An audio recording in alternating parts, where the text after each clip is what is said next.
नमस्कार. जय शिवराय, जय भीम.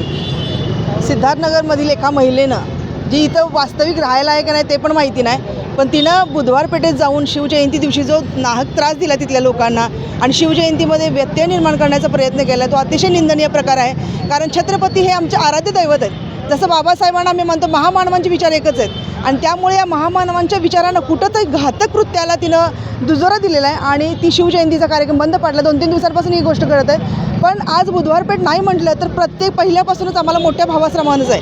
प्रत्येक वेळेला बुधवारपेठेनं आम्हाला समजून घेतलं आहे, सांभाळून घेतलेलं आणि सिद्धार्थनगर छोटा भाऊ आणि बुधवारपेठ मोठा भाऊ असं बंधुत्वाचं नातं पहिल्यापासून आहेत आणि या बंधुत्वाच्या नात्यामध्ये कधीही वितुष्ट निर्माण झालेलं नाही आणि होणार पण नाही. कारण आतापर्यंत इतका मोठा प्रकार घडूनसुद्धा ही बांधव आमचे मराठा बांधव इथं पण आलेत. आम्हाला सांगितलं हे सगळा प्रकार पोलीस प्रशासनाच्या समोर आणून दिला आणि सामंजस्यानं जे काय आहे ते होईल असं म्हणून सांगितलं. त्यामुळं मराठा बांधवांना पण आम्ही आश्वासित करतो की इथून पुढं असा कोणताही प्रकार घडणार नाही आणि ह्या महिलेशी आमचा कोणताही संबंध नाही पूर्ण सिद्धार्थनगराचा.